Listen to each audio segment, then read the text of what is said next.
قرآن كريم محفوظ والمؤمن اللي يفوز يشفع له في البلوى. السلام علیکم ناظرین، میں ہوں محمد الیاس اور میرے ساتھ ہیں ارباز علی خان. سلسلہ جاری ہے قصص الانبیاء، نبیوں کے قصے. اب باری ہے حضرت ہود علیہ السلام کے قصے کی. حضرت ہود علیہ السلام قوم عاد سے تعلق رکھتے تھے. آپ عاد ہی کے ایک شریف اور نیک گھرانے میں پیدا ہوئے. حضرت ہود علیہ السلام اللہ کی طرف سے قوم عاد کو سچائی کا راستہ دکھانے کے لیے بھیجے گئے تھے. قوم عاد گمراہی میں مبتلا تھی. طرح طرح کے برے کام کرنا، ظلم و زیادتی اور لوٹ مار کرنا ان کی عادت بن چکی تھی. خاص طور پر کمزور طبقہ ان کی ظلم و زیادتی کا شکار تھا. غریب کاشتکاروں کی زمینیں اور ان میں پیدا ہونے والا اناج مار دھاڑ کر چھین لیا کرتے تھے اور انہیں فصلیں اگانے کی مہلت بھی نہیں دیتے تھے. اس طرح کمزور طبقہ بھوک و افلاس اور تنگی کے دن گزار رہا تھا. قوم عاد کا پیشہ کاشتکاری تھا اور وہ زراعت کے طریقوں سے بھی اچھی طرح واقف تھے. اس کے علاوہ پہاڑوں کی چٹانیں کاٹ کر ان پتھروں سے مضبوط عمارتیں بناتے، پہاڑوں کے غاروں میں بھی رہتے تھے، پتھروں سے شکار کرتے اور جانوروں کو آگ میں بھون کر کھاتے. قوم عاد کے لوگ عیش و عشرت کی زندگی بسر کرتے تھے، لیکن غریبوں اور محتاجوں کا خیال نہ رکھتے تھے. ناظرین، یہ ایک فطری عمل ہے. جو لوگ اللہ کو بھول کر پتھروں کو پوجتے ہیں، ان کے دل رحم سے خالی ہوتے ہیں، بلکہ یوں کہیے کہ پتھروں کی طرح ان کے دل سخت ہو جاتے ہیں. قوم عاد بھی مورتیوں کو پوجتی تھی.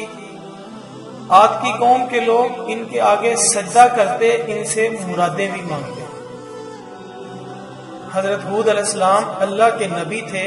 وہ بت پرستی سے روکتے تھے، ظالموں کو ظلم کرنے سے روکتے، ایک اللہ کی طرف بلاتے.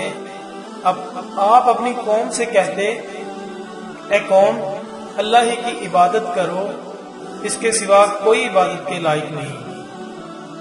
وہ ایک ذات ہے جس کی عبادت کرنی چاہیے، جس نے زمین، آسمان، شجر، حجر کو پیدا کیا. اے قوم، تمہیں کیا ہو گیا ہے کہ اللہ کو چھوڑ کر تم بتوں کی پوجا کرتے ہو؟ ان بتوں کی پوجا سے تمہیں کچھ حاصل نہیں ہوگا. یہ تمہاری سراسر جہالت ہے اور گمراہی ہے. بہتر یہی ہے کہ تم ان بتوں سے منہ موڑ لو جنہیں تم نے اپنے ہاتھوں سے بنایا ہے. حضرت ہود علیہ السلام نے اپنی قوم کو نصیحت کرتے ہوئے کہا، اللہ نے تمہیں اور ساری کائنات کو پیدا کیا، زمین میں رزق کا سامان پیدا کیا. تم کھیتی باڑی کرتے ہو، تم زمین سے زیادہ اناج حاصل کرتے ہو، لیکن اس کے باوجود تم دوسروں کا اناج چھینتے ہو. بلکہ تمہیں تو چاہیے کہ اپنے اناج میں سے محتاجوں اور غریبوں کا حصہ نکالتے ہو، لیکن تم ایسا نہیں کرتے.